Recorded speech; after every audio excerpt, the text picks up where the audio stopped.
Hello.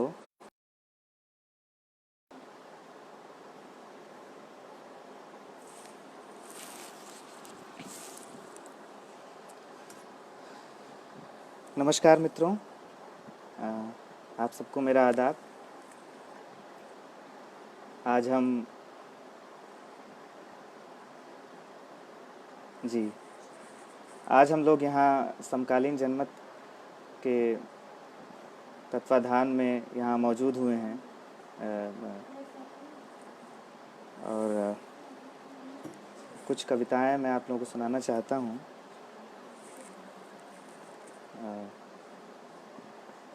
क्या मेरी आवाज़ आप लोगों को मिल रही है? बहुत बहुत शुक्रिया। पंकज जी, उमा जी, कौशल किशोर जी, कविता जी, बहुत बहुत शुक्रिया। तो मैं शुरू करने की कोशिश कर रहा हूँ। असल में क्या है कि ये मेरा दूसरा ही अनुभव है इस तरह से एक तरफ़ा बातचीत का। तो मैं इसमें बहुत ज़्यादा मेरा हाथ इसमें तंग है और मुझे इसको सेट करने में थोड़ा वक्त लग गया। असल में कुछ रखने के लिए उस तरह से था नहीं जिसमें मैं इसको मोबाइल फ़ोन को मैं टिका पाता। तो उसके लिए मैं माफ़ी चाहूँगा कि आप लोगों को इंतज़ार करना पड़ा। और बहरहाल, तो अब मैं यहाँ पे आप लोगों के साथ जुड़ चुका हूँ और मेरी आवाज़ भी आप लोगों तक पहुँच रही है। तो मैं शुरू करने की कोशिश कर रहा हूँ।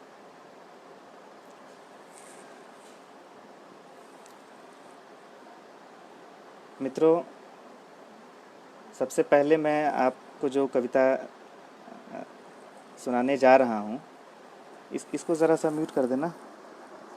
इसको ज़रा सा म्यूट कर दो। इसको बार बार नोटिफिकेशन आ रहा है।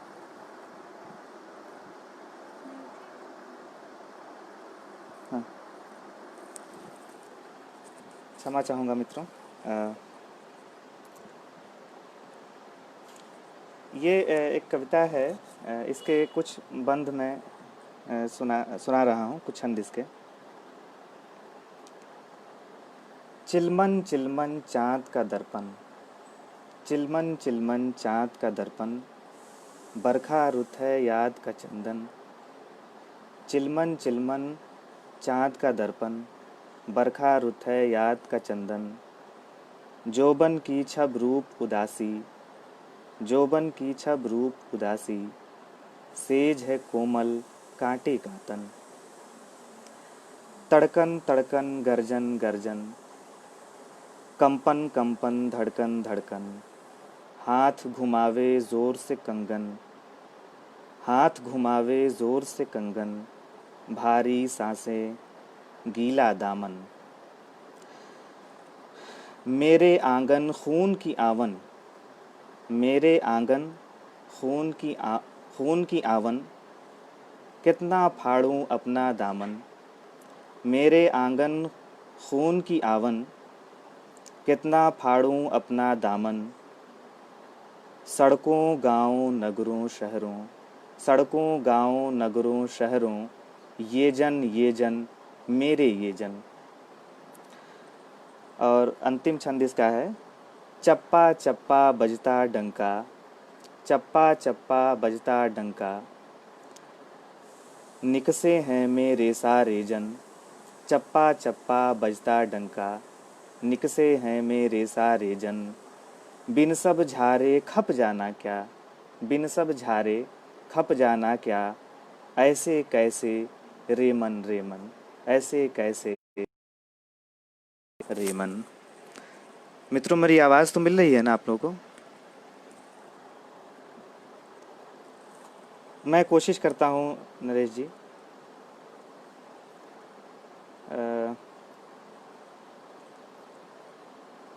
इसमें आवाज़ तो इतनी ही है। हेलो। अब इससे तेज़ तो मैं क्या ही पढ़ूँ। मैं कोशिश करता हूँ। मित्रों, अब चूँकि एक छंद मैंने सुनाया है, तो इसके बाद एक गज़ल पढ़ता हूँ जो इन्हीं दिनों कुछ दिनों पहले ही लिखी है, कही है। इसके भी आप छंद सुने। रास्ता रास्ता एक घड़ा है, रास्ता रास्ता एक घड़ा है, पानी पानी प्यास भरा है। रास्ता रास्ता एक घड़ा है, पानी पानी प्यास भरा है। बहुत बहुत शुक्रिया संदीप भाई, आपने इस चीज़ की वजाहत की कि मेरी आवाज़ आपको मिल रही है। जी, बहुत शुक्रिया अनुश्री। रास्ता रास्ता एक घड़ा है, पानी पानी प्यास भरा है। ऊंचे ऊंचे साए हैं बस, ऊंचे ऊंचे साए हैं बस, जिसमें चंदा नाच रहा है। गिर जाए ना रात का काजल, गिर जाए ना रात का काजल, सुबह ने उसको थाम लिया है। गिर जाए ना रात का काजल, सुबह ने उसको थाम लिया है। शहर शहर है सूना रास्ता, शहर शहर है सूना रास्ता, काला साया हाँफ रहा है, काला साया हाँफ रहा है। बिखरा है तिनकेसा सूरज, बिखरा है तिनकेसा सूरज, हाथ सफ़ेद और आँख मला है। बिखरा है तिनकेसा सूरज, हाथ सफ़ेद और आँख मला है। आँख है जादू सांस है मंतर, आँख है जादू सांस है मंतर, खंजर भी एक जहर बुझा है, खंजर भी एक जहर बुझा है। मैं हूँ बैठा ताक लगाए, मैं हूँ बैठा ताक लगाए, मुझ में कोई सोता पड़ा है, मुझ में कोई सोता पड़ा है।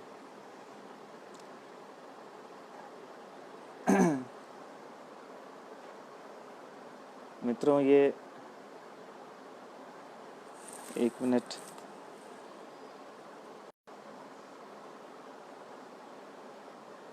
हेलो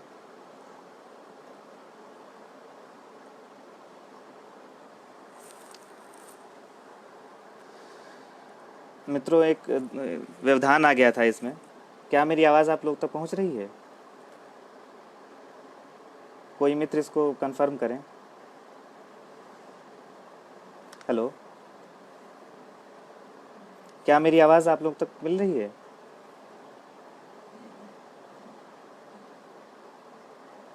बहुत बहुत शुक्रिया समता जी। मैं इसको पूरा करता हूँ।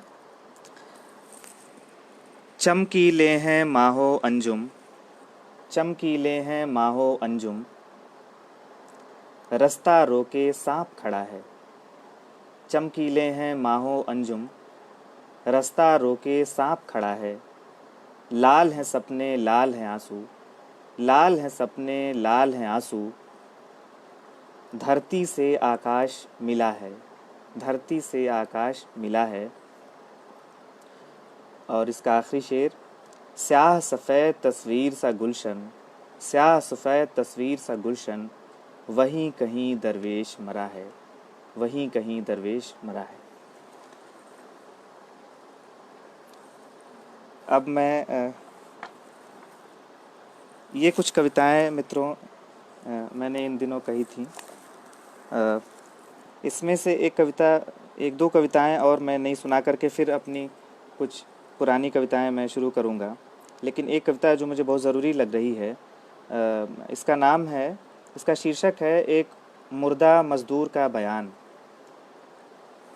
इसे आप सब लोग सुनने की,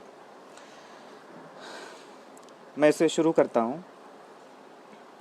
जिन शानदार नगरों को हमने बनाया, जिन शानदार नगरों को हमने बनाया, चांदनी से सजाया, हमें उन नगरों के नीम अंधेरों में रिहाइश मिली, हमें उन नगरों के नीम अंधेरों में रिहाइश मिली। हमने चिराग बनाए जो औरों के लिए थे, हमने चिराग बनाए जो औरों के लिए थे, हमने सुंदर मकान बनाए जिसके मकीन हम कभी नहीं हुए, जिसके मकीन हम नहीं कोई और हुआ, जिसके मकीन हम नहीं कोई और हुआ। हमने कलम बनाई जिससे और लोगों ने हमारी किस्मत लिखी, हमने कलम बनाई जिससे और लोगों ने हमारी किस्मत लिखी। हमने जहाज़ बनाए मोटरें बनाई, गो कि हमारा इस्तेमाल इस्तेमाल की सारी चीज़ें तैयार करने में हुआ, जिनकी पहुँच हमारी जेबों से मज़ीद दूर ही रही। हम धरती की सारी गंदगी को धोते रहे पुश्त दर पुश्त, लेकिन हम ही गंदगी में जिया किए, हमने ताले बनाए जिन्हें हमारे ही मुस्तकबिलों पर जड़ दिया गया। हमने ताले बनाए जिन्हें हमारे ही मुस्तकबिलों पर जड़ दिया गया। हमने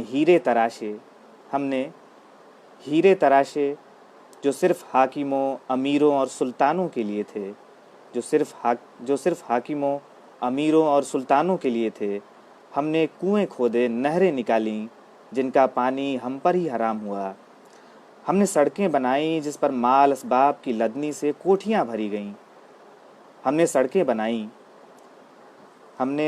बनाई जिस पर माल असबाब की लदनी से कोठियां भरी गईं, और जिसने दुनिया की हर आबादी को एक दूसरे से जोड़ दिया, लेकिन सद अफसोस कि आज इस वबा के दौर में हमारा कोई वफादार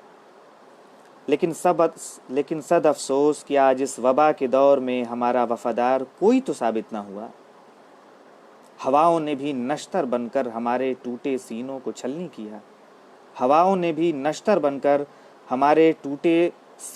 छलनी किया। वे चमकीली सड़कें जो अमूमन घरों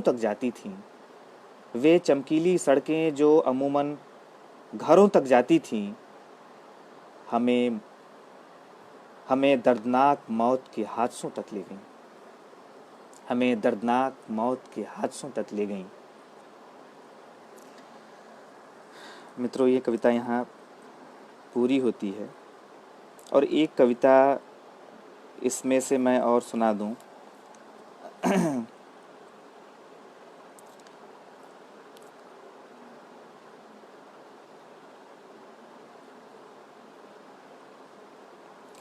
मित्रों, इस कविता का शीर्षक है देवता।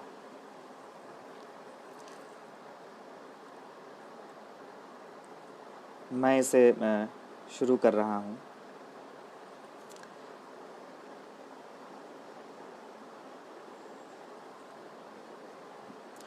सपनों में उगती हैं तलवारें। आपकी प्रतिक्रियाएं मुझे मिल रही हैं जी। आलोक जी, बहुत बहुत शुक्रिया। ये हिंदी में उर्दू की चाशनी नहीं है, दरअसल असली हिंदी यही है जो सबसे मिल करके बनी है।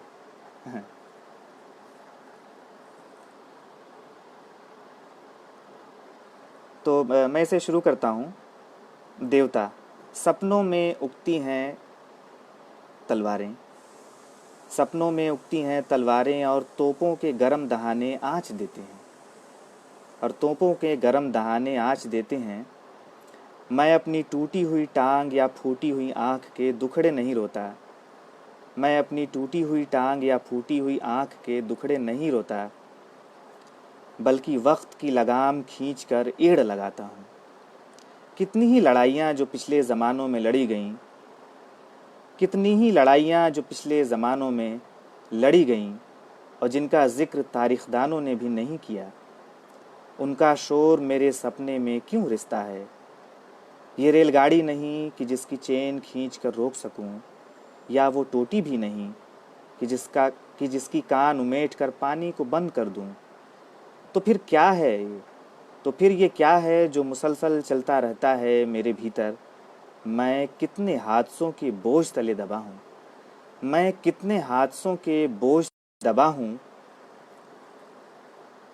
कितनी हिजरतों और बंटवारों का गवाह हूँ। मेरी रूह पर कितने ज़ख्मों के दाग हैं, जो मैंने ही खाए हैं किन्हीं और ज़मानों में, किन्हीं और हथियारों से। मैं एक ही वक्त हाकिम और मज़लूम कैसे हो सकता हूँ। मैं एक ही वक्त कातिल और मकतूल कैसे हो सकता हूँ। मुझे नहीं मालूम कि मैं टकसाल में सिक्के बना रहा हूँ, या कोयले के खदान से कोयले निकाल रहा हूँ, या शहर के फाटक पर दरबानी देता हुआ ऊँघ रहा हूँ। मुझे नहीं मालूम। मुझे नहीं मालूम कि मैं टकसाल में सिक्के बना रहा हूँ या कोयले के खदान से कोयले निकाल रहा हूँ, या शहर के फाटक पर दरबानी देता हुआ ऊँघ रहा हूँ।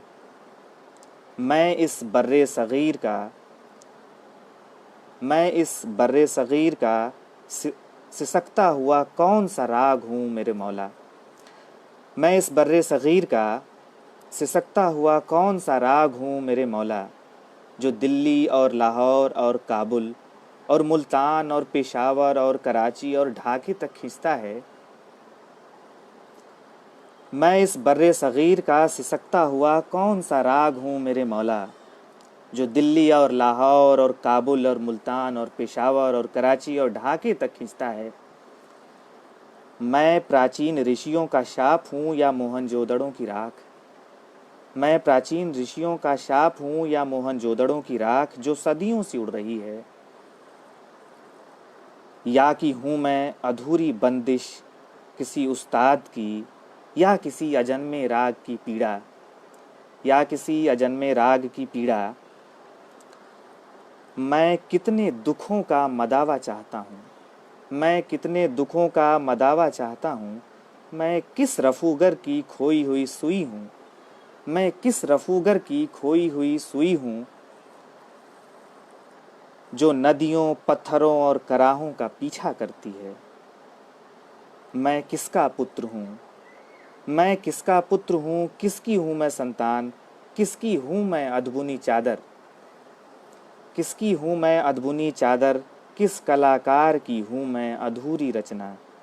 मैं किस बर्बाद नगर का प्रेत हूँ, मैं किस बर्बाद नगर का प्रेत हूँ, किस सूफी की अधूरी दुआ हूँ, किस सूफी की अधूरी दुआ हूँ। मैं पत्थर के नगर का कौन सौवां पत्थर हूँ दरवेश, मैं पत्थर के नगर का कौन सौवां पत्थर हूँ दरवेश। मित्रों, यहाँ ये कविता ख़त्म हो जाती है। हालांकि कविताएं कभी ख़त्म नहीं होती, एक कविता दूसरी कविता की ज़मीन तैयार करती है और रचना और साहित्य इसी तरह से फ़रोग़ पाता है, आगे बढ़ता है। इस कविता में बहुत तरह की अनुभूजें शामिल है, बहुत पुराने हमारे कवियों की परंपराएं भी, उनकी अनुभूजें, उनकी आवाज़ें, उनका स्पंदन भी आप लोगों को शायद सुनाई दिया होगा। बहरहाल मैं कुछ कविताएं अब अपने प्रस्तावित संग्रह से सुनाने की कोशिश करूँगा।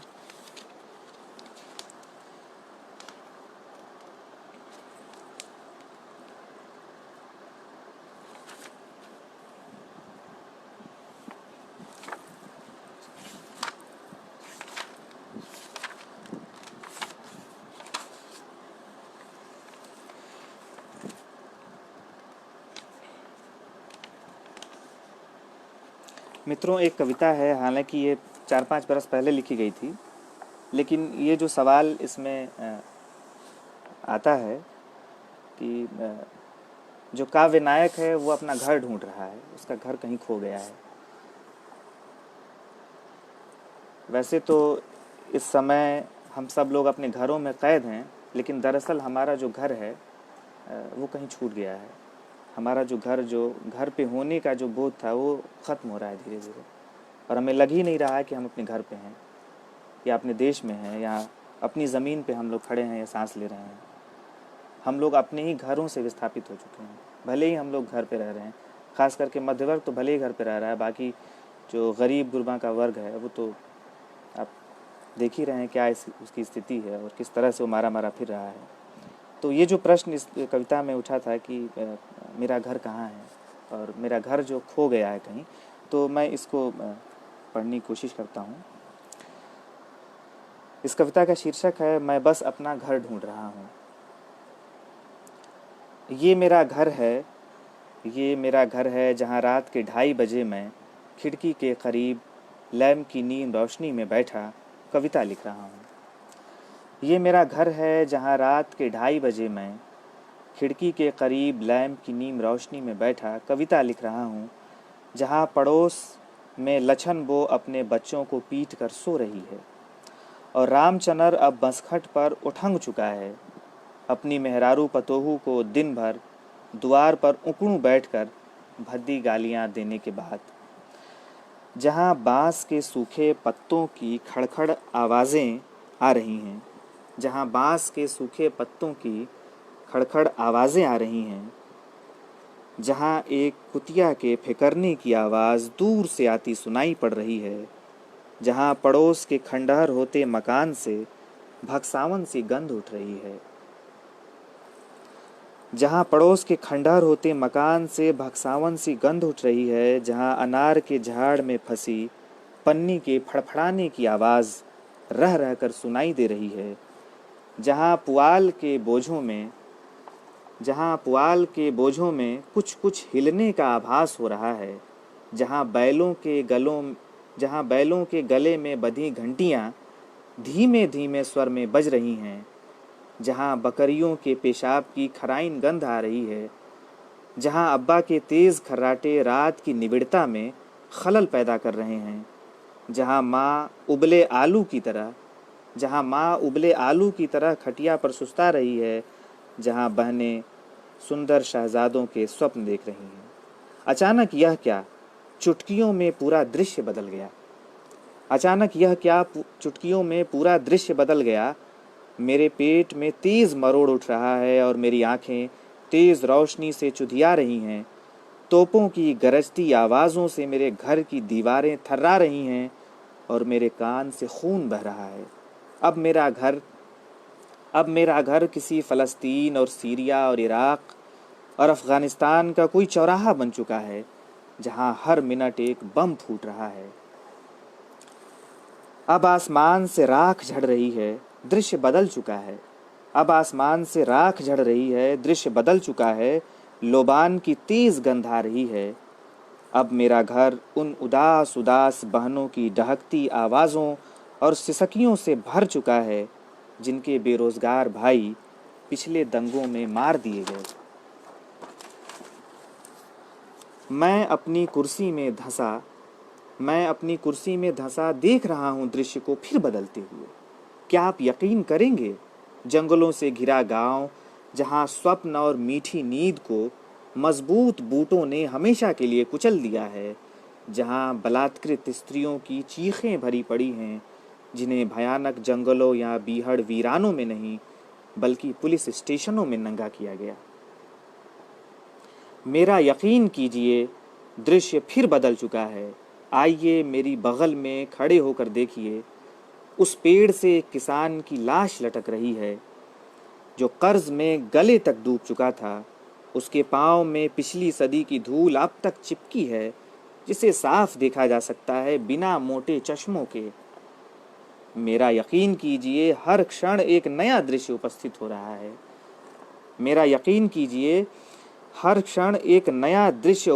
हो रहा है। और मेरे आसपास का भूगोल तेजी से बदल रहा है, जिसके बीच मैं बस अपना घर ढूंढ रहा हूँ।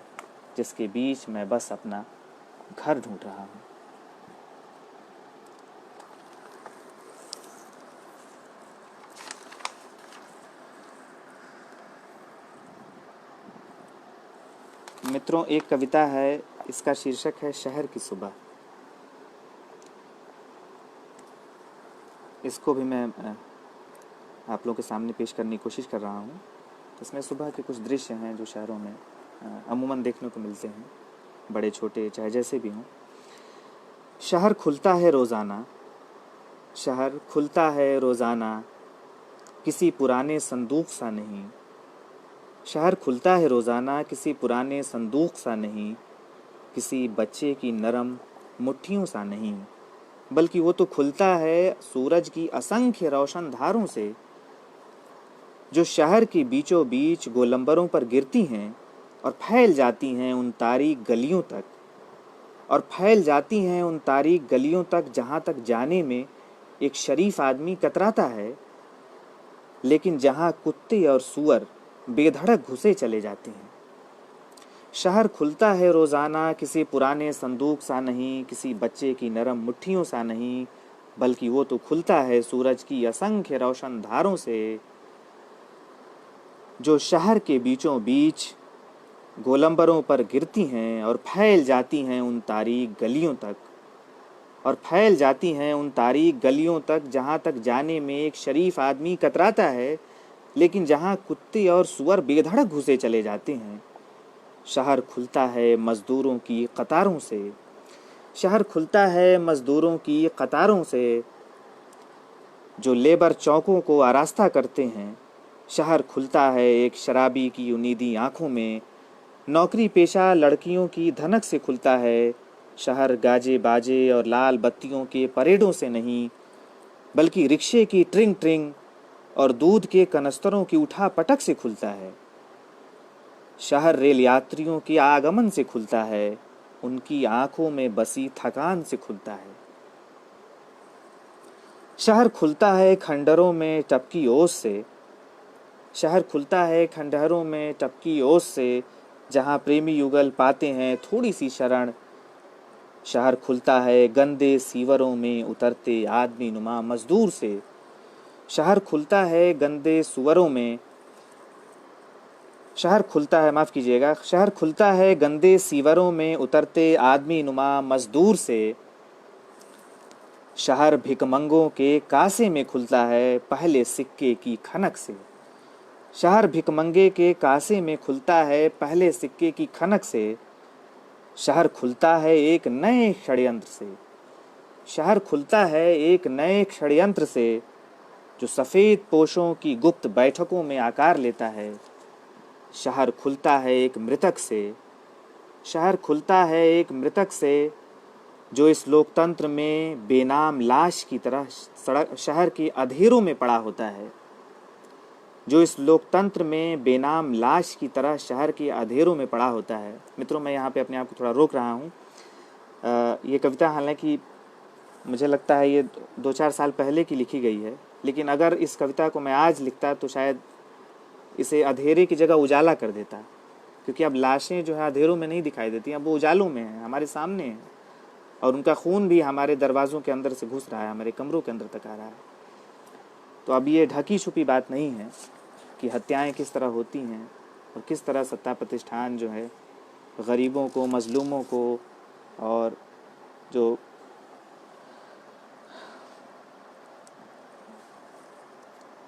जी जी, तो मैं इसे शुरू करता हूँ फिर से। शहर खुलता है एक नए षड्यंत्र से, जो सफ़ेद पोशों की गुप्त बैठकों में आकार लेता है। शहर खुलता है एक मृतक से, जो इस लोकतंत्र में बेनाम लाश की तरह शहर के अंधेरों में पड़ा होता है। शहर खुलता है, शहर खुलता है गुटके और पान की थूकों से, उबलती चाय की गंध से।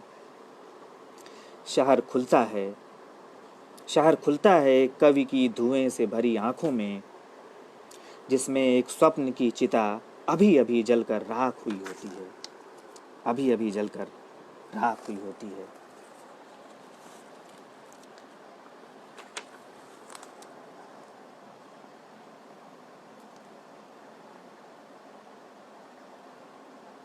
मित्रों, यहाँ ये कविता पूरी हो जाती है। हालांकि जैसा कि मैंने पहले भी कहा, कविता कभी पूरी नहीं होती, उसका अर्थ ग्रहण जो है हमेशा नए नए तरीके से होता रहता है, अपने दौर में भी और अन्य दौरों में भी। अगर वो कविता बेहतर है और अपने समय की, अपने ज़माने की सही रूप में उसका चित्रण, उसकी अक्कासी कर पाती है, तो वो कविता में अर्थ ग्रहण की संभावना हमेशा बनी रहती है। तो बहरहाल वो शब्द पूरे हो गए जो मैंने लिखने की शुरुआत की थी, लेकिन हाँ, वो कविता आपके भीतर हो सकता है और अर्थ ग्रहण कर रही होगी। तो मैं यहाँ कुछ और आप लोगों के लिए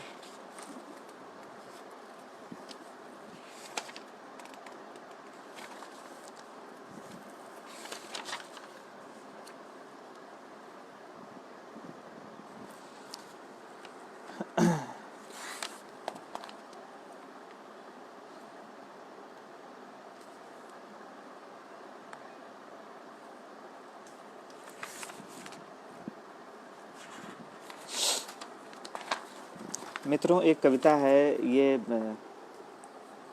इसका शीर्षक है मगरिब। ये दरअसल 1 या 2 मिनट का जो समय होता है मगरिब के वक्त का, जब दोनों वक्त बराबर जिसको कहा जाता है देसी ज़ुबान में, जो गोधूली की बेला होती है उस वक्त का ये ज़िक्र है। ये 2 मिनट की जो समय है 1-2 मिनट का, उसको जो है शब्दों में रखने की कोशिश है, उसका चित्रण है, इसको आप देखें। इसका शीर्षक है मगरिब। मुअज्जिन की कांपती आवाज़ में, मुअज्जिन मैं 1 मिनट बता दूं, मुअज्जिन जो होता है वो मस्जिद में अज़ान देने के लिए एक नियुक्त कर्मचारी होता है जो हर 5 वक्त में 5 वक्त वो अज़ान देता है। तो मुअज्जिन की कांपती आवाज़ में धुल गई शाम की बोझिल क़बा, मुअज्जिन की कांपती आवाज़ में धुल गई शाम की बोझिल क़बा, मस्जिद की मीनार कुछ और ऊपर उठती हुई, मवेशी लौट आए अपने अपने खूंटों पर, लालटेनों के शीशे पोंछकर साफ़ किए जाने लगे।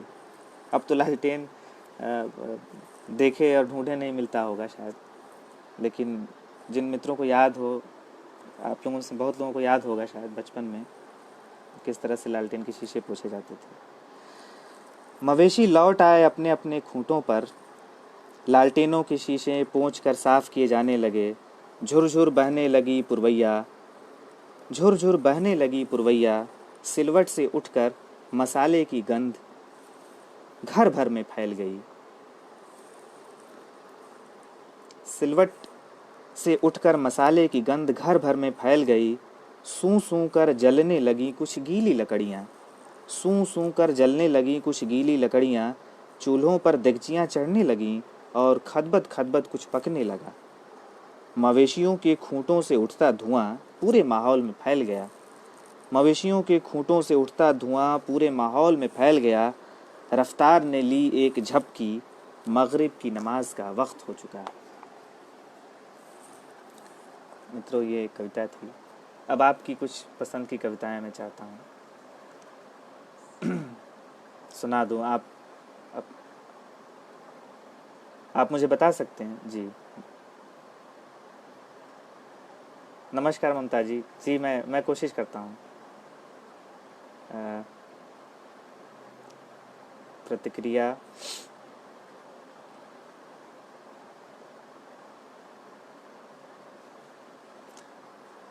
1992। जी मैं कोशिश कर रहा हूँ। मैं पहले ममता जी की फरमाइश पूरी कर दूँ।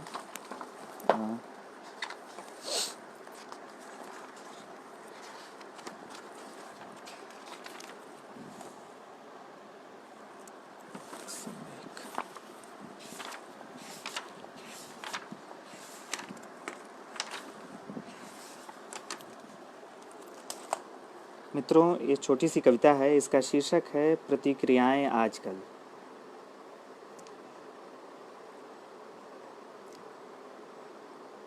प्रतिक्रियाएं आजकल।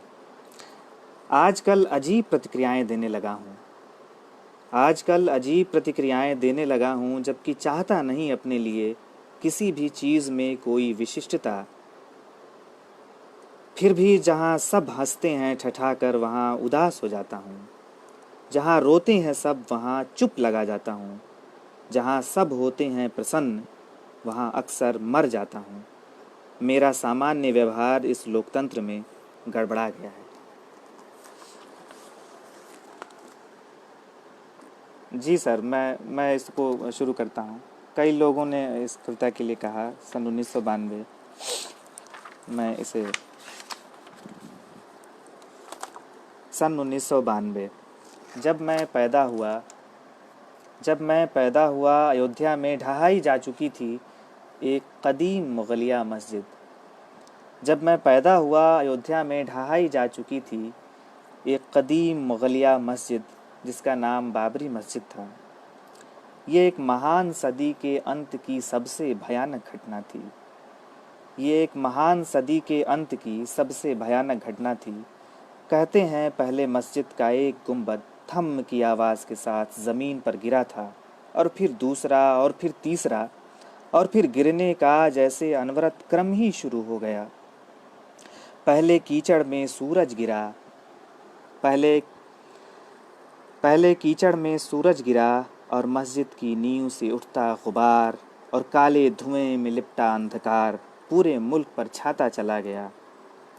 फिर नाली में हाजी हशमतुल्लाह की टोपी गिरी, सकीना के गर्भ से अजन्मा बच्चा गिरा, हाथ से धागे गिरे, रामनामी गमछे गिरे, खड़ाऊं गिरे, बच्चों की पतंगे और खिलौने गिरे, बच्चों के मुलायम सपनों से परियां चीखती हुई निकलकर भागीं और दंत कथाओं और लोक कथाओं के नायक चुपचाप निर्वासित हुए एक के बाद एक। फिर गांव के मचान गिरे, शहरों के आसमान गिरे, बम और बारूद गिरे, भाले और तलवारें गिरी, गांव का बूढ़ा बरगद गिरा, एक चिड़िया का कच्चा घोंसला गिरा, गाढ़ा गरम खून गिरा, गंगा जमनी तहजीब गिरी, नेता परेता गिरे, सियासत गिरी, और इस तरह एक के बाद एक नामालूम कितना कुछ भरभरा कर गिरता ही चला गया। जो गिरा था वो शायद एक इमारत से काफ़ी बड़ा था, जो गिरा था वो शायद एक इमारत से काफ़ी बड़ा था। कहते कहते अब्बा की आवाज़ भर्राती है और गला रूदने लगता है। इस बार पासबा नहीं मिले काबे को सनम खाने से, इस बार पासबा नहीं मिले काबे को सनम खाने से। मित्रों, ये एक पंक्ति है, ये इसका एक इस संदर्भ है, मैं इसको थोड़ा स्पष्ट करना चाहूँगा।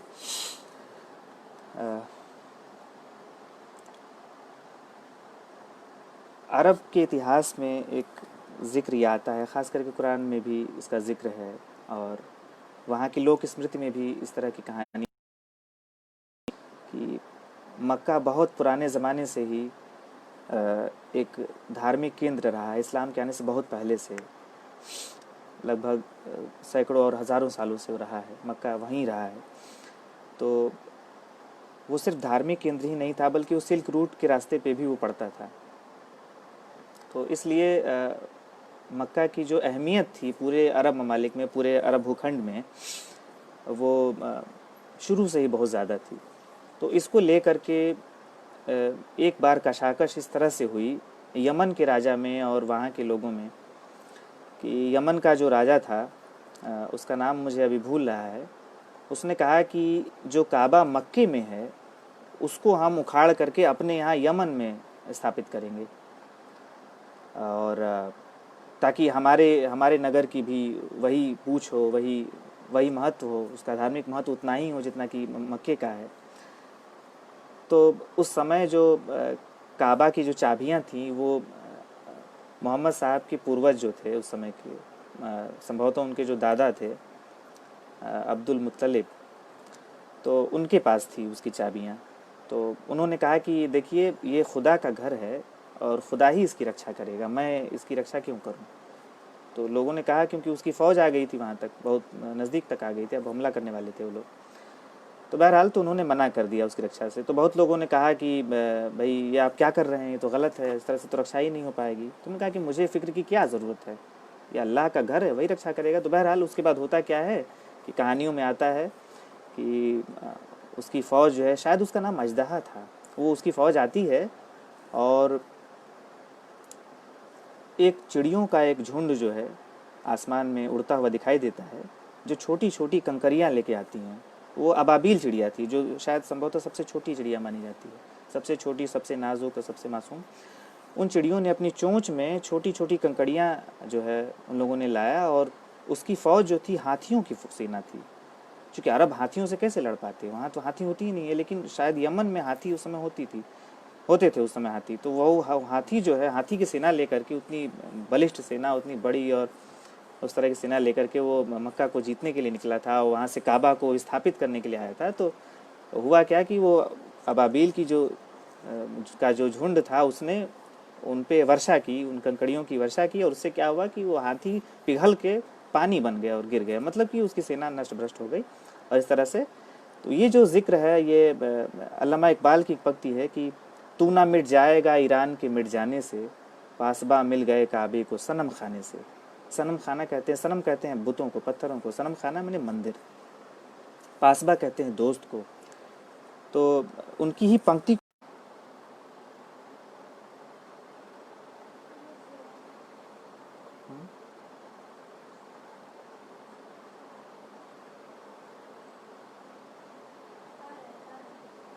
मित्रों, ये एक समस्या आ गई थी। ये मोबाइल जो है,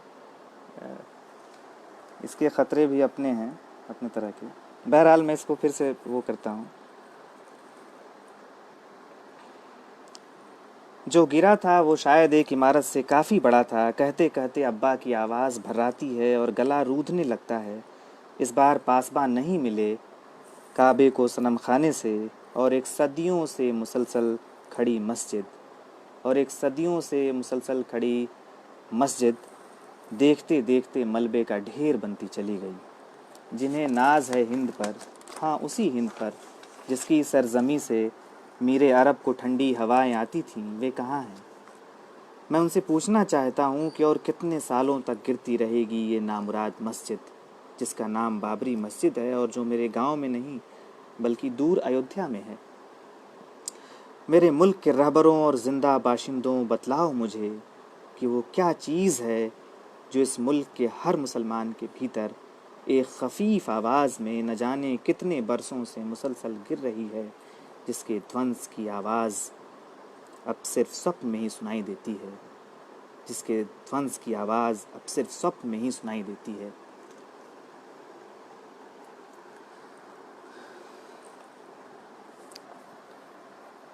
मित्रों, ये कविता यहाँ पूरी हो जाती है।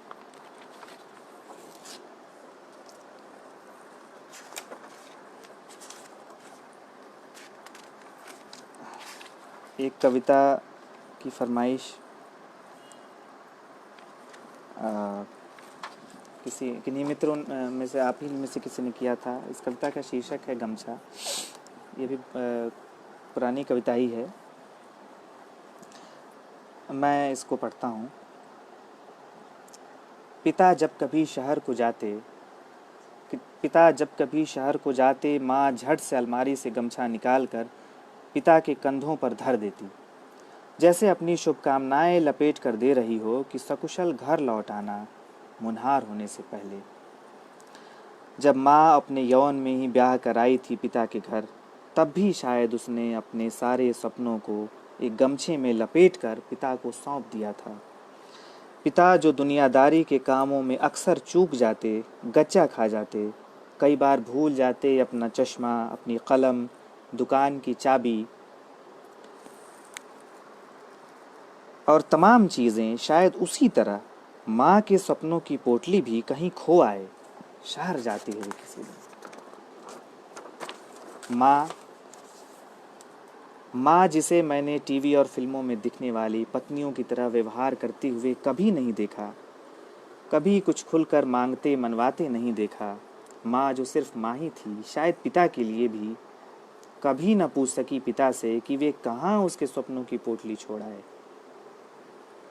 जब एक दिन ट्रेन पकड़ने के लिए घर से निकला, माँ ने मेरे कंधों पर भी गमछा डाल दिया और मैंने सहसा अपने कंधों पर काफ़ी वज़न महसूस किया। जब स्टेशन पर अकेले किसी कोने में बैठा ट्रेन का इंतज़ार कर रहा था, कंधे पर पड़े गमछे की तरफ मेरी नज़र गई, जिसका मुंह मेरी ही तरह लटका हुआ था, और मैंने महसूस किया माँ के हाथ का दबाव, जो वैसे का वैसा ही अब भी गमछे में लिपटा पड़ा था। माँ का विदा में उठा हाथ याद आया मुझे, माँ का विदा में उठा हाथ याद आया मुझे, और पिता का थका कंधा भी, जो अब गमछे के वज़न से भी अक्सर झुक जाता था। गमछा जो अब पूरे रास्ते मेरा साथी बनने वाला था। मैंने उस पर हाथ फेरा और उसे देखकर शुक्रिया अदा करने की मुद्रा में मुस्कुराया। गांव से हजारों मील दूर इस महानगर में जब कभी बाहर धूप में निकलता हूँ, तो उदास और कड़े दिनों के साथी अपने गमछे को उठाता हूँ और उसे ओढ़ लेता हूँ, क्योंकि मुझे यकीन है इस गमछे पर, इसके एक एक रेशे पर, जिसमें मेरा ही नमक जज्ब है। और सच कहूँ तो एक पुरबिया के लिए गमछा महज एक कपड़े का टुकड़ा भर ही नहीं है, बल्कि उसके कंधों पर बर्फ की तरह जमा उसका समय भी है। और वो समय अब पिघल रहा है, तो किस तरह से उसमें से खून निकल रहा है, आप लोग देख सकते हैं कि इस महामारी की सबसे जो ज़्यादा मार पड़ी वो पूरब के लोगों को ज़्यादा पड़ी है। मित्रों, अगर आप लोगों की और कोई फरमाइश हो तो मैं इसमें से सुना दूंगा, वरना फिर मैं अपने पसंद की कविताएं एक कविता है हत्यारा कवि, इसको मैं सुनाना चाहूँगा। छल छद्म का ज़माना इतना आगे बढ़ चुका है कि हर चीज़ लोगों के लिए मजाक हो गई है, और कवि और रचनाकार और लेखक के भेष में हत्यारे भी घूम रहे हैं। तो मैं इसको सुनाने की कोशिश करूँगा। 98 मुझे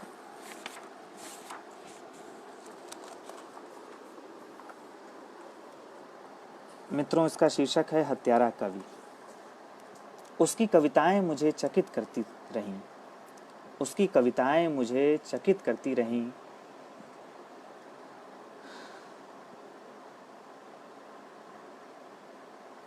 उसकी कविताएं मुझे चकित करती रहीं, उसकी लिखी पंक्तियां पढ़कर अक्सर मन करुणा से भर भर जाता।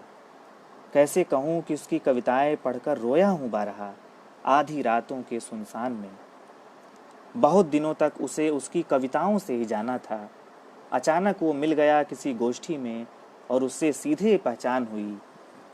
धीरे धीरे पता चला उसका राजनीतिक पक्ष भी, धीरे धीरे पता चला उसका राजनीतिक पक्ष भी,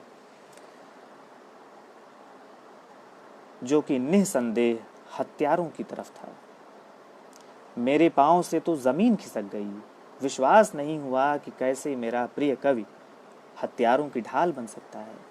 जी हुआ कि उसकी कविताएं जला दूं, जिसे पढ़कर रोया था बार बार। फिर अचानक उसकी एक और कविता पढ़ी और मन बदल लिया।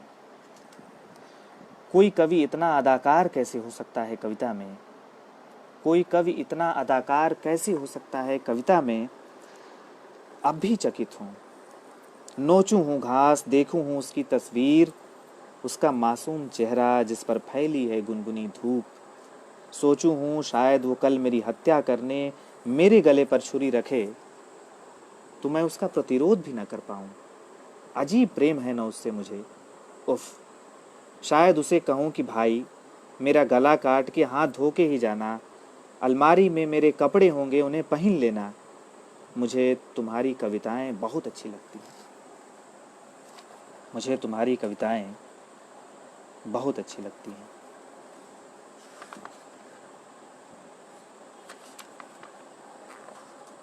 रूपाली जी, किबला कविता, मुझे लगता है कि मैं इसको लगभग हमेशा ही पढ़ता रहा हूँ और आप लोग की स्मृति में भी है, तो बहुत खुशी की बात है। कोई और कविता का आग्रह करें, क्योंकि ये बहुत बड़ी कविता है। मुझे लगता है काफ़ी समय मैं ले चुका हूँ आप लोगों का।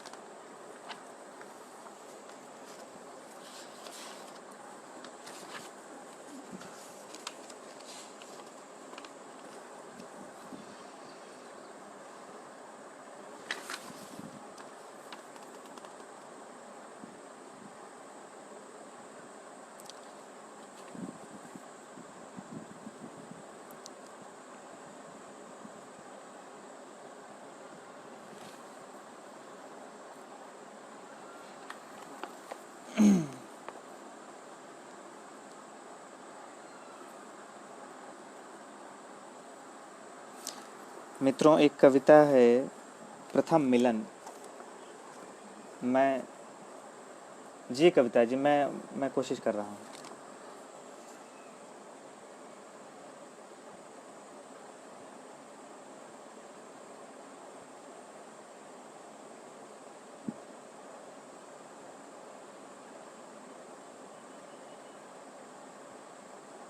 जी, मैं प्रेम कविताएं पढ़ता हूँ जी।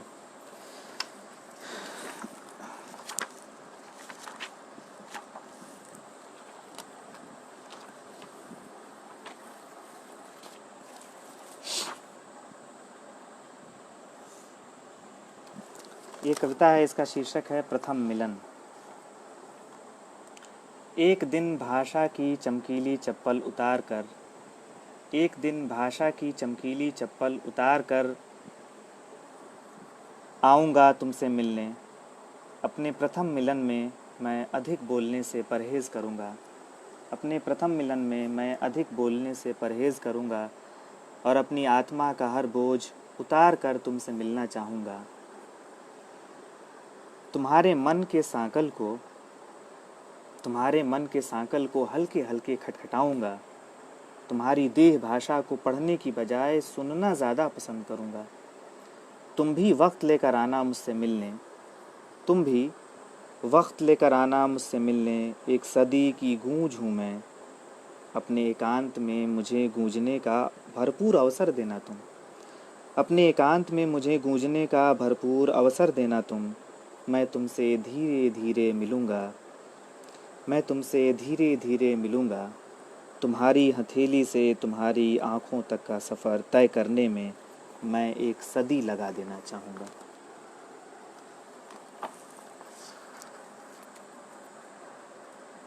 मित्रों, इस रंग की एक कविता और मैं सुना दूँ। 138।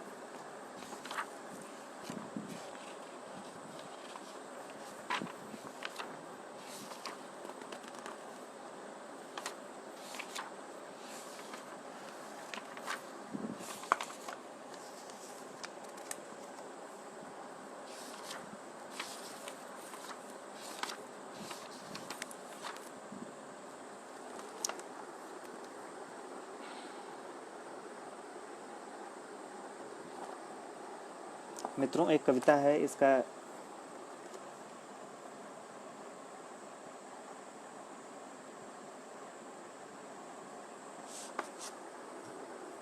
जी सर, मैं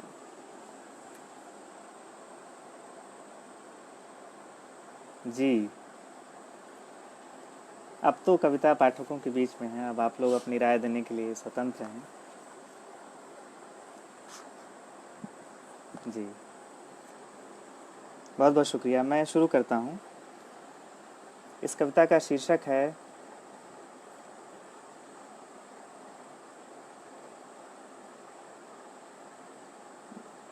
जी मैं उसे भी सुनाता हूँ इसको पढ़ लेने के बाद। बच्चों वाली कविता। इसका शीर्षक है याद का शहर। मित्रों, ये 3 हिस्से में है, छोटे छोटे ही हिस्से हैं इसके। पहला हिस्सा इसका है, सो रहे हैं पेड़ अपनी हरी खाबीदा खामोशियों में, जैसे एक हरे रंग की निहायत मोटी किताब हों। उन्हें आधी रात की दस्तक से जगाना गैर मुनासिब बात लगती है। उन्हें आधी रात की दस्तक से जगाना गैर मुनासिब बात लगती है। रात का काजल बह रहा है, सितारे धुंधला चुके, उनसे रोशनी की उम्मीद अभी बेजा है। तुम्हारे अब्रुओं की याद पाँव में चुभती है, तुम्हारे अब्रुओं की याद पाँव में चुभती है। तुम्हारी बाईं आँख में डूब सकती है सारी कायनात। तुम्हारी आवाज़ है कागज़ी दीवारें जिन्हें आहिस्तगी से छूता हूँ बदहवास। तुम्हारी आवाज़ है कागज़ी दीवारें जिन्हें आहिस्तगी से छूता हूँ बदहवास। अब चाँद तुम्हारी पाजेब है या निश्तर समझ नहीं पाता। अब चाँद तुम्हारी पाजेब है या निश्तर समझ नहीं पाता। तुम्हारी याद अब दरअसल एक शहर का नाम है। तुम्हारी याद अब दरअसल एक शहर का नाम है जिसका मैं वाहिद बाशिंदा हूँ। नमस्कार नरेश जी। जी मैं उसे सुनाता हूँ, इसको थोड़ा पूरा कर लूँ। इसका दूसरा हिस्सा है, जब सिर में दर्द बनकर नाचती है किसी की याद, जब सिर में दर्द बनकर नाचती है किसी की याद, तब आसपास की हर आवाज़ किसी गुप्त मंत्र की फुसफुसाहट सी कानों को लगती है। ये दुनिया एक ढोंग लगती है जिसे अपनी पीठ पर मरे जानवर की तरह लादे ढोता हूँ। तब सड़क किसी जादूगर का चोगा लगती है और ऑटो रिक्शा उसकी घूमती हुई छड़ी, जिसमें दोनों तरफ से हवा घोंटती है गला, जैसे फिरता है जादूगर का हाथ। हम जादूगर के पंजे में फंसे हाँफते हैं और शहर गले तक डूब जाता है जादू के रोमांच में। इसका तीसरा और अंतिम हिस्सा है, याद के शहर में यादों की एक लंबी रेल थी। याद के शहर में यादों की एक लंबी रेल थी और मैं जीवन के उजाड़ स्टेशन पर खड़ा उसे हाथ डुला रहा था।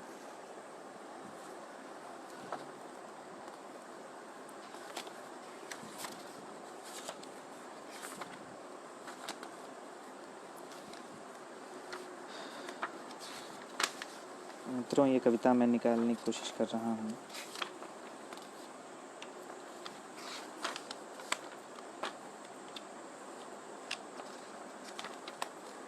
माफ़ी चाहूँगा, थोड़ा इसमें वक्त लग रहा है। एक मिनट।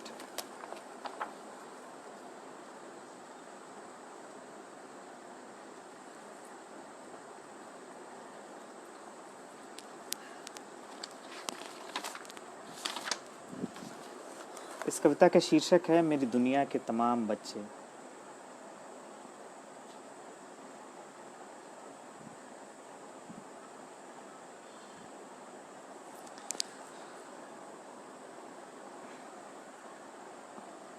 वो जमा होंगे एक दिन और खेलेंगे एक साथ मिलकर। वो जमा होंगे एक दिन और खेलेंगे एक साथ मिलकर। वो साफ सुथरी दीवारों पर पेंसिल की नोक रगड़ेंगे।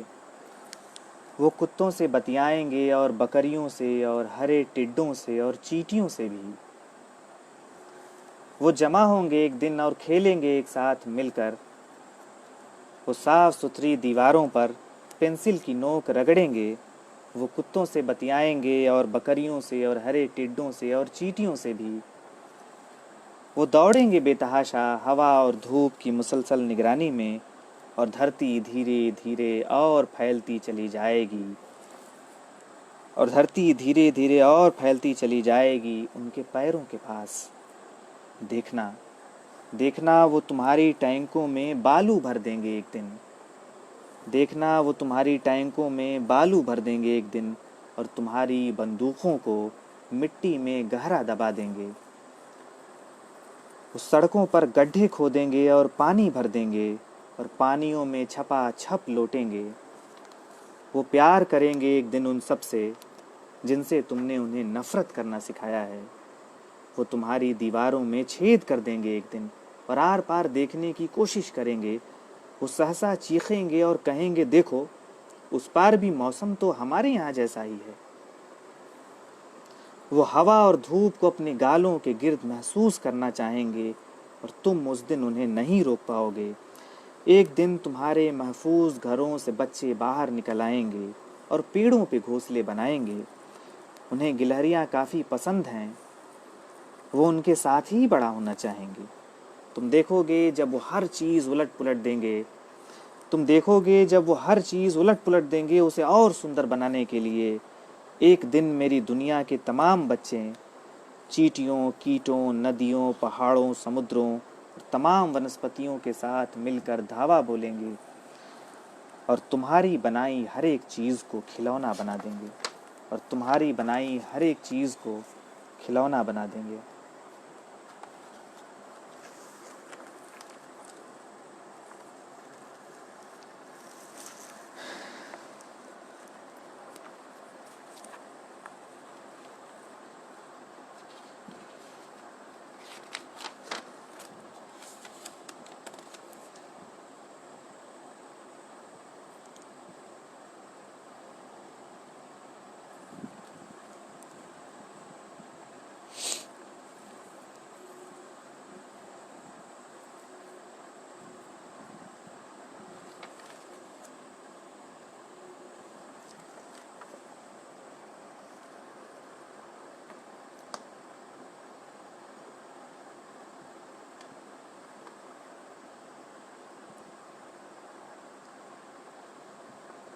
मित्रों, अगर आप लोगों की कोई फरमाइश अगर बाकी रह गई हो तो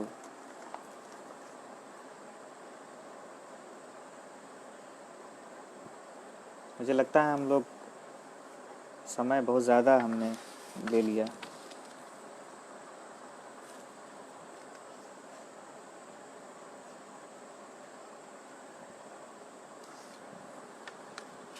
एक कविता में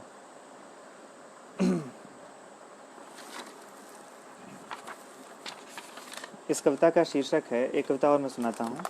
इस कविता का शीर्षक है ठिठुरते लैंप पोस्ट। वे चाहते तो सीधे भी खड़े रह सकते थे, वे चाहते तो सीधे भी खड़े रह सकते थे, लेकिन आदमियों की बस्ती में रहते हुए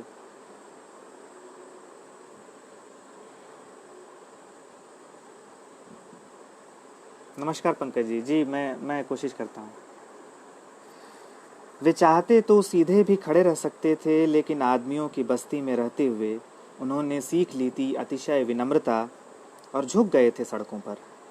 आदमियों के पास उन्हें देखने के अलग अलग नज़रिए थे, आदमियों के पास उन्हें देखने के अलग अलग नज़रिए थे। मसलन किसी को वे लगते थे बिल्कुल संत सरीखे, दृढ़ और एक टांग पर योग मुद्रा में खड़े। किसी को वे शहंशाह के इस्तकबाल में कतारबंद खड़े सिपाहियों से लगते थे, किसी को विशाल पक्षियों से जो लंबी उड़ान के बाद थक कर सुस्ता रहे थे। लेकिन एक बच्चे को वे लगते थे उस बुढ़िया से, जिसकी अठन्नी गिरकर खो गई थी, जिसे वो ढूंढ रही थी। जबकि किसी को वे सड़क की दिल में धंसे सलीब की तरह लगते थे। आदमियों की दुनिया में वे रहस्य की तरह थे, आदमियों की दुनिया में वे रहस्य की तरह थे। वे काली खूनी रातों के गवाह थे, शराबियों की मोटी पेशाब की धार और उल्टियों के भी। जिस दिन हमारे भीतर लगातार चलती रही रेत की आंधी, जिसमें बनते और मिटते रहे कई धूसर शहर, उस रोज मैंने देखा खौफनाक चीखती सड़कों पर झुके हुए थे बुझे हुए ठिठुरते लैंप पोस्ट।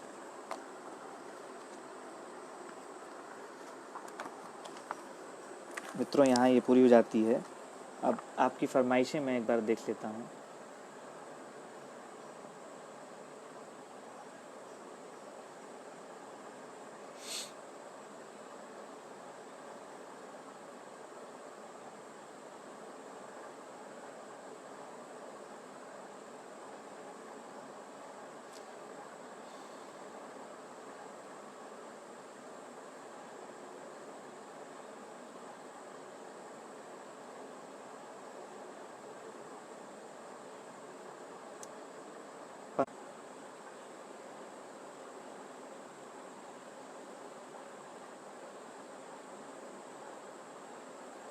मित्रों क्षमा कीजिए, ये बार बार ये इसकी मेमोरी जो है फुल हो जा रही है, इसलिए ये चला जा रहा है।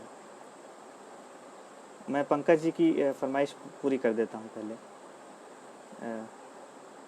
गाय कविता जी, गाएं।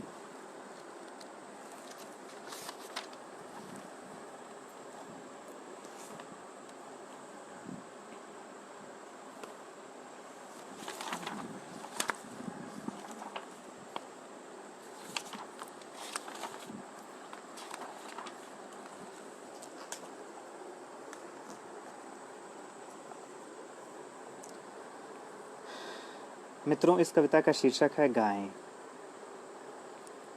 सुबह होती है और गायें खूंटों पर बंधी रंभाती हैं और चारा मांगती हैं। सुबह होती है और गायें खूंटों पर बंधी रंभाती हैं और चारा मांगती हैं। गायें दिन दिन भर चरवाहे के साथ चरने जाती हैं और शाम को लौट आती हैं अपनी खूंटों पर और रंभाती हैं। दुधारू गायें दूहती हैं और पूजी जाती हैं।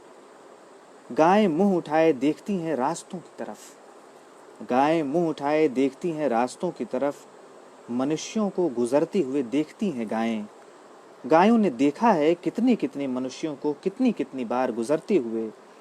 गायों ने देखा है युद्ध नायकों और सैनिकों को कितनी कितनी बार गुजरते हुए।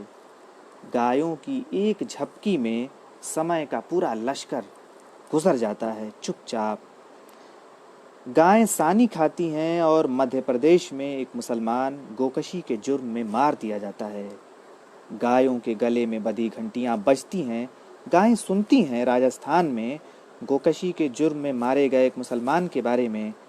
गायें अपनी पूंछ से मच्छरों को हाँकती हैं, अपने खुर पटकती हैं, पिटती हैं कोई खाने की चीज़ झपटते हुए बाजारों में। मंडियों में अपने पुट्ठों पर जख्म लिए फिरती हैं गायें। बूढ़ी गायें अपने डांगर शरीर लिए धीरे धीरे डोलती हैं, कभी कूड़े के ढेर में खाने की कोई चीज़ तलाशती हुई, कभी दीवार में देह रगड़ती हुई। गायें सुनती हैं एक मुसलमान की सार्वजनिक हत्या की खबर। गायें अपनी नाद में मुंह घुसाए चारा खाती हैं, बैठकर पगुरी करती हैं। गायें गायों से मनुष्यों के बारे में नहीं पूछती। गायें गायों से मनुष्यों के बारे में नहीं पूछती। गायें गायों से मनुष्यों के बारे में नहीं पूछती। गायें गायों से मुसलमानों के बारे में नहीं पूछती। गायें मनुष्यों से मनुष्यों के बारे में कोई सवाल नहीं करती। बस एक दिन गायें स्वयं उठकर चली जाती हैं बूचड़ खानों की तरफ।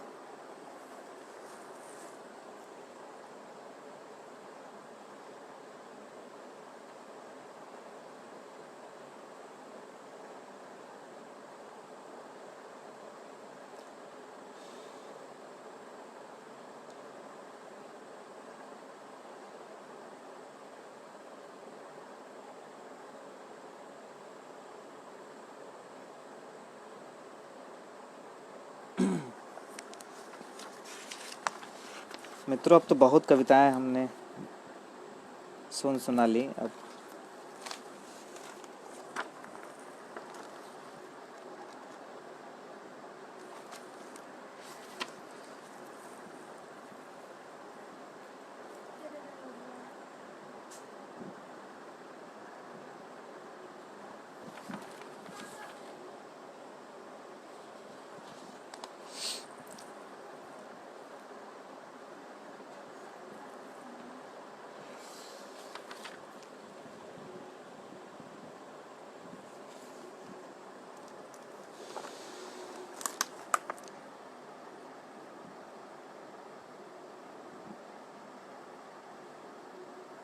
मित्रों, कुछ कविताएं मैं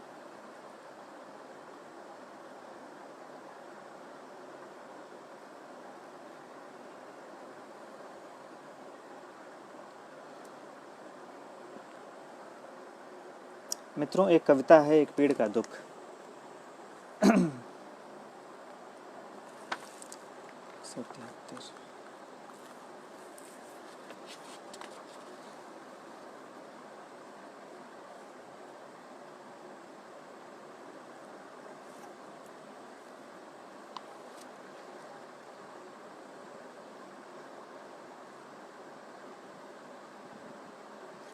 मित्रों, एक कविता मैं मेरी हार्दिक इच्छा है कि इसको मैं सुनाऊं, क्योंकि इसका पाठ मैंने कहीं नहीं किया है और ये अप्रकाशित भी है शायद। इसका शीर्षक है काबूस। मैं इसके संदर्भ में कुछ दो एक बातें पहले आप लोगों तक पहुंचा दूं, उसके बाद मैं इसको शुरू करूंगा। ये थोड़ी किंचित लंबी कविता है। मुझे आप लोगों का के धैर्य की जो है दाद देनी पड़ेगी। आप लोग इतने देर से मेरे साथ जुड़े हुए हैं और धैर्य बनाए हुए हैं, तो इसके लिए भी थोड़ी सी धैर्य की और ज़रूरत है। तो काबूस उन सपनों को कहते हैं जो हमें खौफज़दा करते हैं और कई बार तो बार बार नींद में लौटते हैं। इस कविता में कुछ ऐसे ही सपनों को हूबहू लिख दिया गया है जिन्हें कई बार देखता रहा हूँ और भयाक्रांत होता रहा हूँ। उन्हें लिखने की वजह सिर्फ इतनी है कि अब मैं उन्हें कभी नहीं देखना चाहता। जो सपने मेरे सीने में बरसों दफन रहे, उन्हें कविता में दफन कर दिया गया है। मित्रों, ये चूँकि पिछले 6-8 महीने से जिस तरह के हालात हैं हमारे यहाँ, और ये हालात मुझे लगता है कि 2012-13 से ही शुरू हो गए थे। इस तरह के हालात जो 14 में जा कर के बिल्कुल ही एक नई ऊंचाई तक पहुंचते हैं और फिर वो चीज़ें बढ़ती जाती हैं और ख़तरा ये है कि वो चीज़ें वो और एस्केलेट करती जा रही हैं, वो ज़वाल पज़ीर नहीं हो रही हैं, वो ख़त्म नहीं, उनका पराभव नहीं हो पा रहा है। तो इस परिस्थिति में, इस कंडीशन में एक ऐसा लगता है कि हम एक दुःस्वप्न के एक दुष्चक्र में फंस गए हैं। ऐसा लगता है कि हम कोई स्वप्न देख रहे हैं जिससे हमें जल्दी बाहर निकलना है और जो टूट नहीं रहा। तो कुछ इस तरह की मनस्थिति में ये कविता लिखी गई है।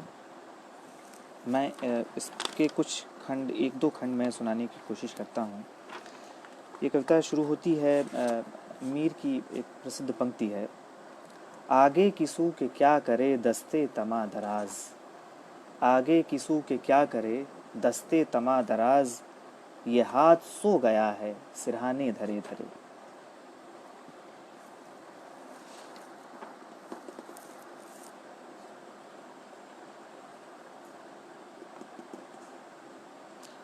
इसका पहला खंड है, अचानक टूटती है नींद, अचानक टूटती है नींद, ये कहाँ हूँ मैं, कुछ भी याद नहीं आता। एक नीली नाव उल्टी पड़ी है, सुनहला पानी उंगलियों को छूकर लौट जाता है बार बार। सूखे पत्तों से ढकी है देह, सूखे पत्तों से ढकी है देह, चारों तरफ आईनों की चांदी झिलमिला रही है। एक अदृश्य रस टपक रहा है देह की गुफाओं में, टप टप टप। पैर में भयानक अकड़न महसूस होती है। एक नीला फूल पानी में से मुझे देखकर हंसता है और बिना आवाज किए पानी की सतह के भीतर छुप जाता है। नजरें उठाता हूँ और देखता हूँ, चांद अजदहे की शक्ल में मुझ पर हमलावर होता है। मैं आता हूँ और पानी मुंह फाड़ कर मुझे निगल जाता है।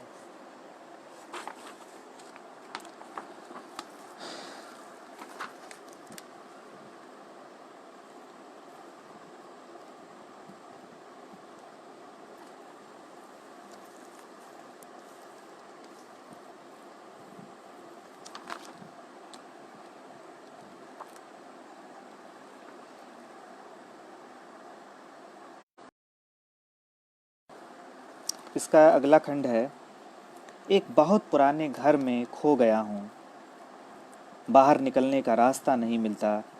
कुछ लोग हैं जो मेरा पीछा कर रहे हैं, मैं दौड़ लगाता हूँ। सीढ़ियाँ हैं कि ख़त्म ही नहीं होती। अचानक एक अंधेरे गलियारे में खुद को पाता हूँ। गलियारा बहुत बहुत लंबा है, लेकिन उसके मुहाने पर रोशनी दिखाई देती है। मैं दौड़ लगाता हूँ, लेकिन अचानक ज़मीन खिसकने लगती है और मैं नीचे गिर पड़ता हूँ। देखता हूँ एक बहुत बड़ा कमरा है, जिसमें एक बहुत बहुत बड़ी जंग लगी लोहे की कड़ाही धरी है। उसके अंदर कुछ पक रहा है। मैं जंगले पर चढ़कर कड़ाही में झांकता हूँ और देखता हूँ उसमें इंसानों की हड्डियाँ उबल रही हैं। डर के मारे मेरे पसीने छूटने लगते हैं। मैं बेतहाशा भागता हूँ वहाँ से और एक वीरान पड़ी फैक्ट्री में घुस जाता हूँ। कुछ देर तक वहीं भटकता हूँ और बाहर निकलने का रास्ता खोजता हूँ। अचानक एक करकट का दरवाज़ा दिखता है। अचानक एक करकट का दरवाज़ा दिखता है, जिसे खोलकर बाहर निकल जाता हूँ। लेकिन ये क्या, ये दुनिया तो बिल्कुल भिन्न है। मैं तो शहर की बंद फैक्ट्री में घुसा था, लेकिन यहाँ तो मैं एक बहुत ही गरीब बस्ती की गली में खड़ा हूँ। कच्ची सड़क है सामने और दीवार से टिकी एक पुरानी साइकिल भी। कुछ आगे बढ़ता हूँ और एक आदमी जिसने चादर ओढ़ रखी है मुझसे मेरा नाम पूछता है। मैं उसे अपना नाम बतलाता हूँ और वो चादर के अंदर से पिस्तौल निकाल कर मुझ पर तान देता है। मुझे अपनी मौत सामने खड़ी दिखती है। मेरी जान सूख जाती है। मैं उसे जल्दी से धक्का दे के भागता हूँ और अफसोस के गिर पड़ता हूँ। वह आदमी मुझे धर लेता है और एक ऐसी जगह घसीटते हुए ले जाता है जहाँ एक बहुत बड़ी मशीन है, जिसमें आदमियों को डाल के उनका कीमा निकाला जाता है। हर तरफ खून और मांस की बास आती है। मेरी जान मेरे हलक में आ जाती है। मैं उल्टियाँ करने लगता हूँ। तब तक एक भयानक आवाज़ सुनाई देती है। मैं आवाज़ की दिशा में नज़र फेरता हूँ और देखता हूँ एक बहुत बड़ा मुंह शोलों में लिपटा हुआ मेरी तरफ तेज़ी से बढ़ा चला आ रहा है। मैं खूब ज़ोर से चीख पड़ता हूँ और मेरी नींद टूट जाती है।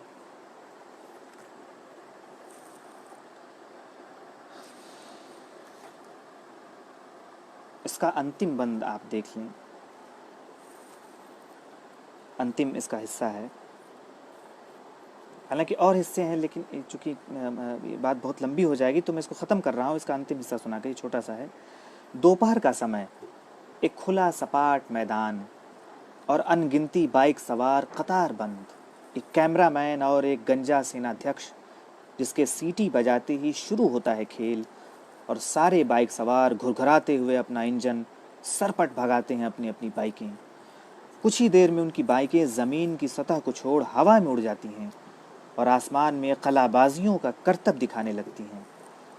तभी अचानक एक बाइक सवार अनियंत्रित हो जाता है और पास उड़ रहे एक बाइक सवार से टकराता है और इस तरह एक के बाद एक सारे बाइक सवार एक दूसरे से टकराते हैं और ज़मीन पर भद भदा कर गिरते हैं।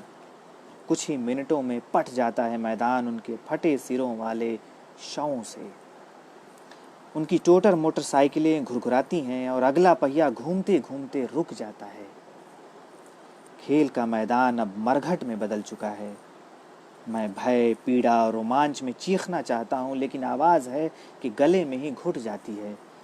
गंजा सेनाध्यक्ष अचानक घबराता है और कैमरामैन से कैमरा छीनकर तोड़ देता है। एक अकथनीय रोमांच मृत्यु की स्तब्धता में बदल गया है। एक अकथनीय रोमांच मृत्यु की स्तब्धता में बदल गया है। मैं वहाँ से भागता हूँ और गिर पड़ता हूँ।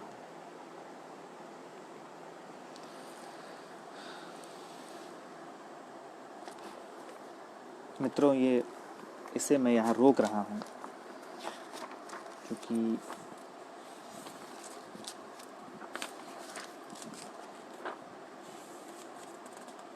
एक कविता ये भी मेरे हृदय के बहुत करीब है, इसको मैं सुना दूँ। इसका शीर्षक है हम मारे गए लोग। अपने जैसे दुनिया के तमाम सरफिरे कवियों के नाम। जब दुख रिस रहे थे हमारी आत्मा के कोनों अतरों से, हम पागलों की तरह सिर धुनते। जब दुख रिस रहे थे हमारी आत्मा के कोनों अतरों से, हम पागलों की तरह सिर धुनते। हम स्वप्न में भी भागते और बार बार गिर पड़ते। हम अंधेरे द्वीपों के किनारों पर खड़े विलाप करते। हमारा अंत हमें मालूम था। आप बस इतना ही समझिए कि हम कवि थे और कविता के निर्मम बीहड़ एकांत में मारे गए।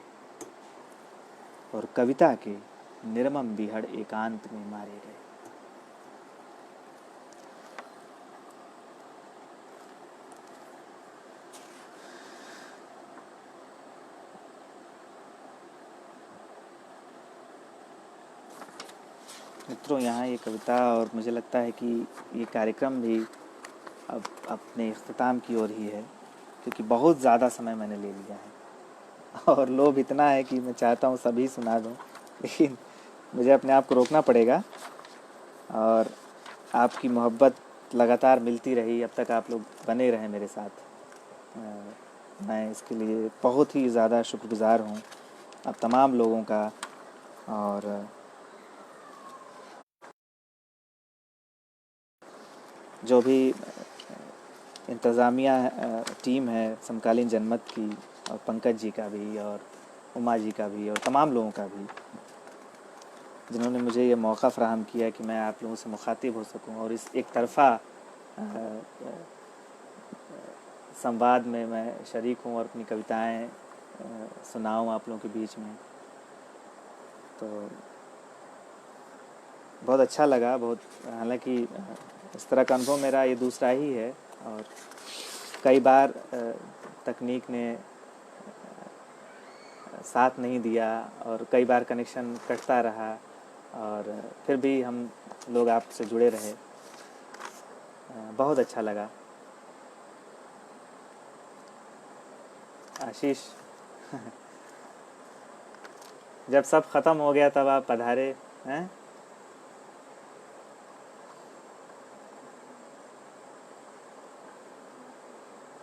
कुछ और तो क्या ही, मुझे लगता है मैंने बहुत ज़्यादा सुना दिया और ये कुछ ओवर ही हो रहा है अब तो।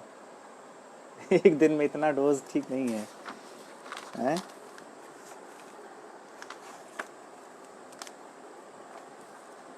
फिर भी मैं एक अंतिम कविता, मैं आपके कहे मैं इसको सुना देता हूँ। एक अंतिम कविता और आप लोग झेल लीजिए मुझे।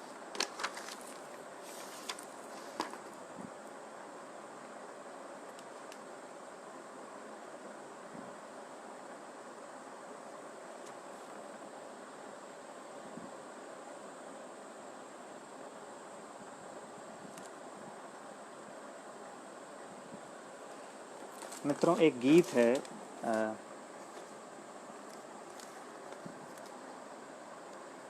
इसको मैं आप लोगों के साथ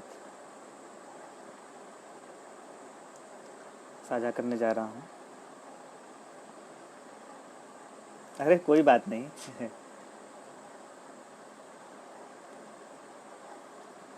ये अंतिम कविता है, इसको आप लोग, इसका शीर्षक है कवि मन तूने क्या कर डाला।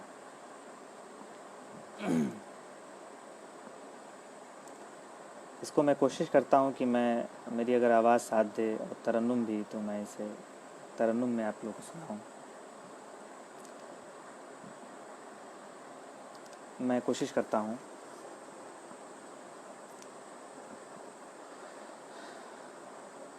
कवि मन तूने क्या कर डाला, कवि मन तूने क्या कर डाला, इतनी पीड़ा इतने दुख को, इतनी पीड़ा इतने दुख को, कैसे कैसे पाला, कवि मन तूने क्या कर डाला। लिया बहुत कुछ, दिया बहुत कम, लिया बहुत कुछ, दिया बहुत कम, कभी धुआं तो कभी ओस बन, कभी धुआं तो कभी ओस बन, सब कुछ सब कुछ सब ढक डाला, कवि मन तूने क्या कर डाला। कितने दरिया कितने सागर, कितने दरिया कितने सागर, समा गए आँखों में आकर, समा गए आँखों में आकर, फिर भी फिर भी फिर भी फिर भी फिर भी फिर भी फिर भी फिर भी बुझी नहीं यह मन की ज्वाला, कवि मन तूने क्या कर डाला। इसका अंतिम बंद है। सुख के क्षण भी दुख की छाया, सुख के क्षण भी दुख की छाया, सब खो बैठा, सुख के क्षण भी दुख की छाया, सब खो बैठा, जिसको पाया सब खो बैठा, जिसको पाया, दुख ही फिर काम है आया, दुख ही फिर काम है आया, फिर तजा सूकी माला, कवि मन तूने क्या कर डाला। बहुत बहुत शुक्रिया, बहुत बहुत धन्यवाद आप लोगों का। आप सबको नमस्कार, आदाब। आप सब जुड़े रहे अब तक और धैर्य के साथ मुझे बर्दाश्त किया, मुझे झेला इतनी देर तक। मुझे लगता है 1 घंटे से ज़्यादा हो चुके हैं और मैं बहुत ज़्यादा वक्त ले चुका हूँ। तो आप लोगों के जुड़े रहने के लिए मैं बहुत शुक्रगुज़ार हूँ, और समकालीन जनमत का भी, आपका भी, और तमाम चाहने वालों को जो इसे बाद में भी देखेंगे। और लगातार आप लोग जुड़े रहे, अपनी प्रतिक्रियाएं देते रहे। हालांकि मैं इसको लाइव टाइम में पढ़ नहीं पाया, इसको मैं शायद बाद में इसको पढ़ूंगा, देखूंगा। बहुत बहुत शुक्रिया एक बार और से।